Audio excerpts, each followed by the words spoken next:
Everyone talks about Diamond like he's untouchable, calm under pressure, smart enough to outthink Tommy, strong enough to rebuild an empire after years behind bars. But what if that calm isn't strength? What if it's a cover for something deeper, something that could destroy everything he's worked for? Diamond isn't weak because he hesitates to pull the trigger. He's weak because he still believes in things this world has already burned to the ground: loyalty, brotherhood, and second chances. And in Power Book 4, Force Season 3, that weakness might finally catch up to him. Diamond isn't just another street boss. He's a man who's been through it all 10 years, locked away, watching the world move on without him. When he came out, the city wasn't the same. His crew wasn't the same, and even his own brother Jenard wasn't the same. Chicago had changed, but Diamond still believed he could come back and do things differently. He thought he could clean up the mess, run CBI with logic instead of blood, and prove that he could survive without losing his soul. But the truth is, that dream has been slipping through his fingers since the moment he walked out of prison. From the start, Diamond tried to separate the man he was from the man he wanted to be. Every decision he made, every move he planned, was about balance, keeping the peace, protecting his people, and staying out of the kind of wars that got men buried. But Power's world doesn't let anyone stay clean for long. The streets feed on weakness, and Diamond's heart, no matter how strong, has always been his soft spot. He wanted to be the voice of reason in a city that only listens to power and fear. That's why every time he hesitates, someone else moves faster. Every time he forgives, someone takes advantage. When we see him step back into leadership, it's not just about running a crew, it's about trying to rebuild something broken. He wants to guide young men away from the mistakes he made. He wants to prove that he can be both the leader and the protector. But what makes Diamond different is also what puts him at risk. He's not cold like Tommy. He's not reckless like Jenard. He's thoughtful, and that thoughtfulness becomes his curse. In a world where hesitation means death, Diamond keeps looking for another way, a smarter way. But when you live by reason in a world ruled by chaos, reason turns into a noose. And yet, that's what makes him so real. Diamond's not some cartoon villain or a heartless boss. He's a man fighting against himself. He's trying to believe that a better version of this life exists, that he can build an empire without spilling blood. But the streets don't believe in hope. They believe in power. And every time Diamond tries to act with his heart, the world around him punishes him for it. That's what makes him such a complex character. He's not just chasing money or control, he's chasing redemption. But redemption has no place in this game, and deep down he knows it.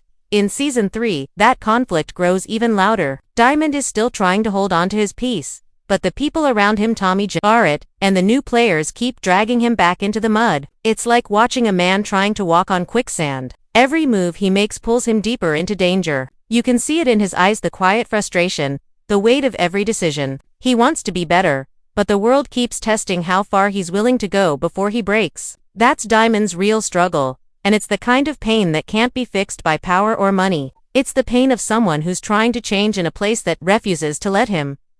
Diamond's greatest strength has always been his loyalty, to his family, to his crew, to the code he built his life around. But that same loyalty, the one that kept him alive behind bars, is the very thing tearing him apart now. He doesn't see it at first. He thinks loyalty is what separates him from the snakes.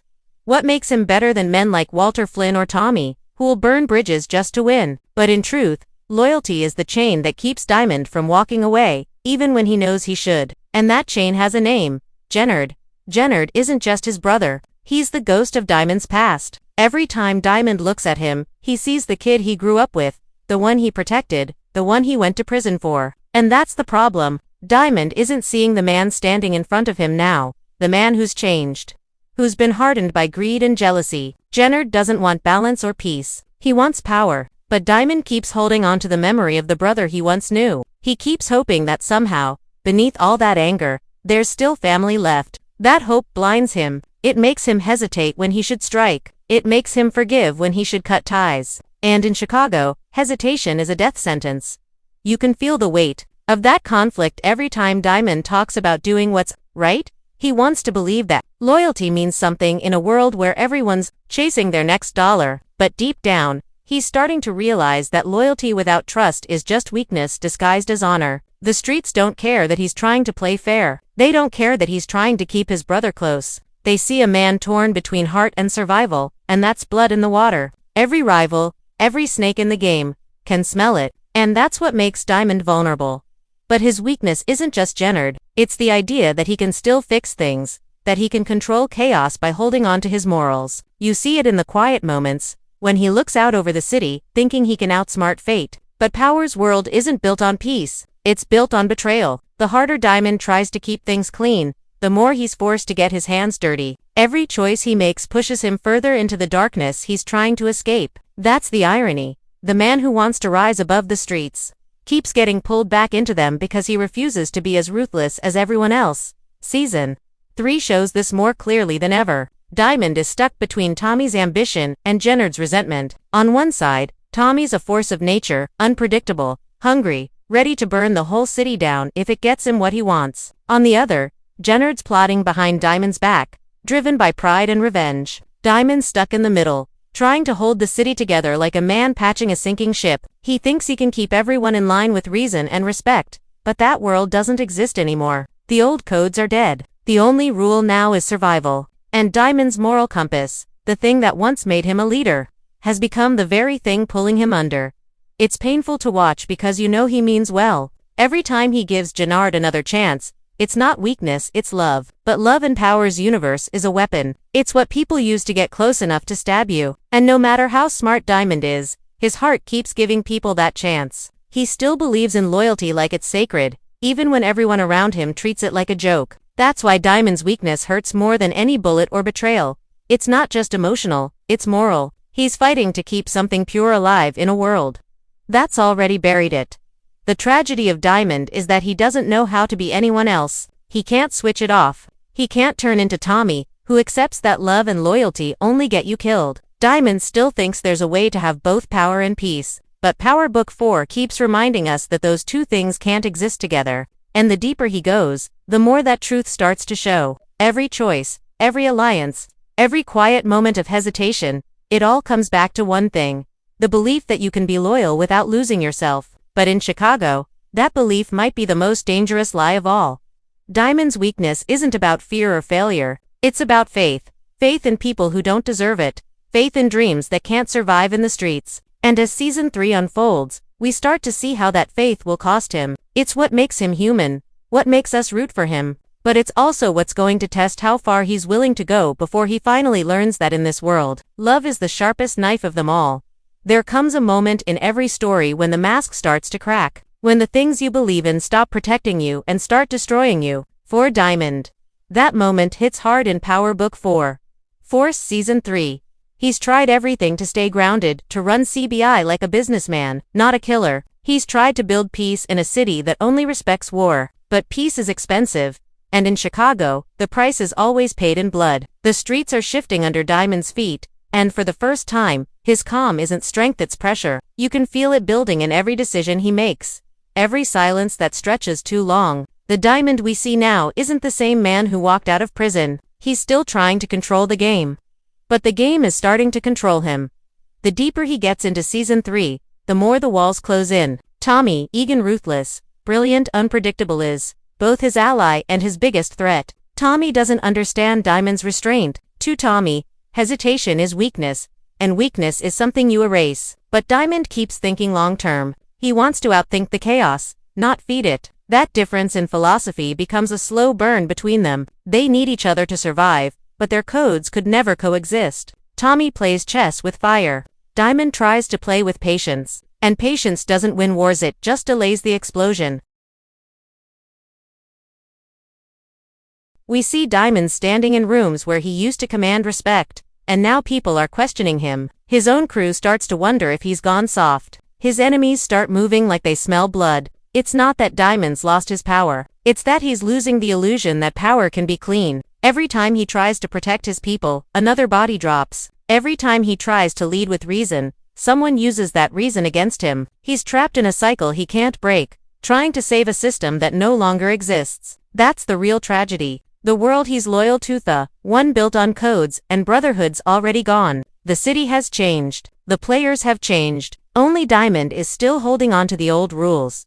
But the streets don't honor the past. They reward the bold, the ruthless, the ones willing to do what others won't. And Diamond's starting to realize that he can't survive if he keeps playing by his own book. He's watching Tommy move like a storm, unapologetic, decisive, alive, and deep down, a part of him envies that freedom. Tommy doesn't carry guilt, he carries momentum. Diamond carries ghosts. Every choice he makes is haunted by what he's lost: time, trust, family. And as the season unfolds, those ghosts start whispering louder. You can almost feel his patience turning into anger, his restraint twisting into desperation. The question isn't whether Diamond will change, it's how much of himself he'll have to kill in the process. Season 3 forces Diamond to look in the mirror and see what's really there. Not the leader, not the philosopher, just a man caught between who he was and who he's becoming. He's realizing that the world doesn't respect balance, it respects survival. And sometimes survival means crossing lines you swore you never would. The Diamond we meet at the start of the series believed he could rebuild without blood.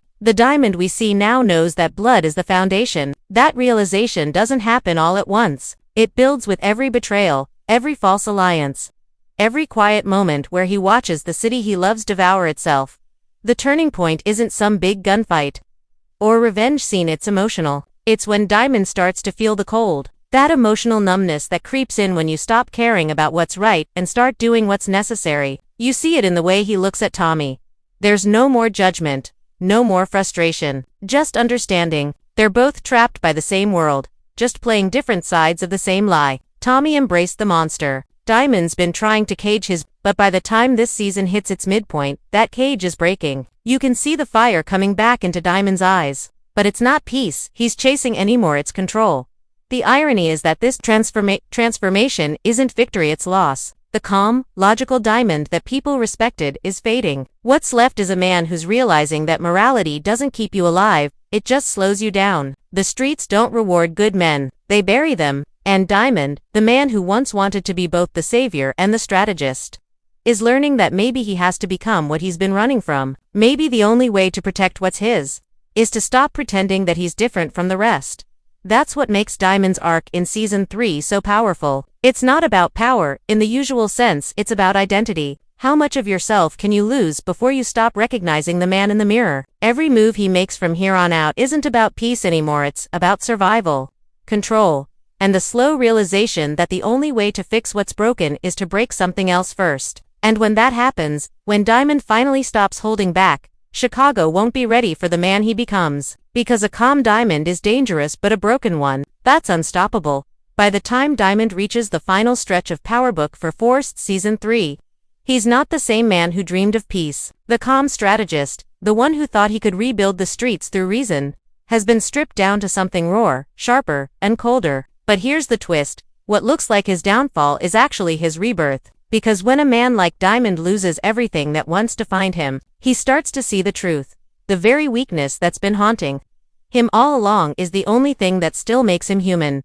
Diamond's weakness was never fear, it was his heart, his compassion, his loyalty, his refusal to stop believing that even in a city like Chicago, people could still be better. And that's exactly why the game kept punishing him. Because he was trying to bring light into a place that feeds on darkness. But Season 3 begins to twist that weakness into something else. The same loyalty that blinded him now becomes his weapon. He starts seeing through the lies, through the fake alliances and broken promises. He realizes that his ability to feel, to care, is what gives him the edge. Everyone else in this world is fueled by rage, revenge, and ego. But Diamond still understands purpose. He's not fighting to destroy anymore. He's fighting to protect. In the final episodes, that difference becomes everything. While Tommy is consumed by chaos and Jenard keeps falling deeper into his own destruction, Diamond finds clarity. He stops trying to control the storm and starts moving with it. He accepts that the streets will never change, but he also learns that he doesn't have to lose himself to survive them. That shift in perspective changes how he plays the game. He's no longer running from who he was. He's owning it. The ex-con, the leader, the brother, the thinker, they all merge into one. He's finally becoming the kind of man who can exist in both worlds, strong enough to survive the streets, but wise enough not to let them define him. It's almost poetic. The man who once believed in peace through control now finds power through acceptance. He understands that loyalty isn't about protecting people who hurt you. It's about standing for something when no one else will. That's why his presence feels different by the end of the season. His silence carries more weight. His decisions are colder, but also clearer. He's not the dreamer anymore. He's the realist, and in a city full of wolves, the realist is the one who lives the longest. But this transformation doesn't come without cost. Diamond loses people, he loses trust, he loses the version of himself that believed the world could be fair. There's a sadness in that, a quiet grief that follows him in every scene. You can see it in his eyes, the understanding that peace was never the destination, it was the illusion. And yet, even through all that loss, there's strength, because now, he's no longer waiting for someone to save him, or for loyalty to mean something again. He's decided to create his own meaning, his own rules. The beauty of Diamond's arc is that it mirrors the reality of power itself. Every empire, every leader, every survivor, they all begin with a vision, but they end with a choice. Do you become the monster to beat the monsters, or do you find a way to live among them without losing your soul? Diamond chooses the harder path. He doesn't abandon his heart, he refines it. He learns that strength isn't about being ruthless, it's about knowing when to be ruthless and when to be human. That duality becomes his weapon. And in a show like Power, where everyone's downfall comes from excess, too much greed, too much pride, too much hate, Diamond's balance becomes his armor. By the time the season fades to black, we understand something the other characters don't. Diamond's weakness never left him, it just evolved. It's what makes him unpredictable, what makes him dangerous, and what makes him necessary, because no matter how violent the streets get, no matter how many people betray him, Diamond still represents something the city desperately needs. A man who knows how to carry both fire and conscience in the same breath. When he stands alone, looking out at the city lights, it's not defeat in his eyes, it's understanding. The game didn't break him, it taught him. The chains of loyalty that once held him back are now the armor that keeps him grounded. And as the tension builds for what's to come next, one thing becomes clear. Diamond's story isn't about falling, it's about evolving. His weakness didn't destroy him, it revealed who he truly was beneath all the chaos. A man with the heart of a leader and the soul of a survivor. In the end, that's the real message of Power Book 4. Season 3. Power doesn't come from fear or control. It comes from knowing who you are when everything else is stripped away. And Diamond, the man who tried to escape the streets only to master them, finally understands that. His calm is no longer a cover, it's his crown. His weakness is no longer his flaw, it's his force. Because in a world built on betrayal and blood, the strongest man isn't the one who kills without feeling, it's the one who still dares to feel, and survives anyway.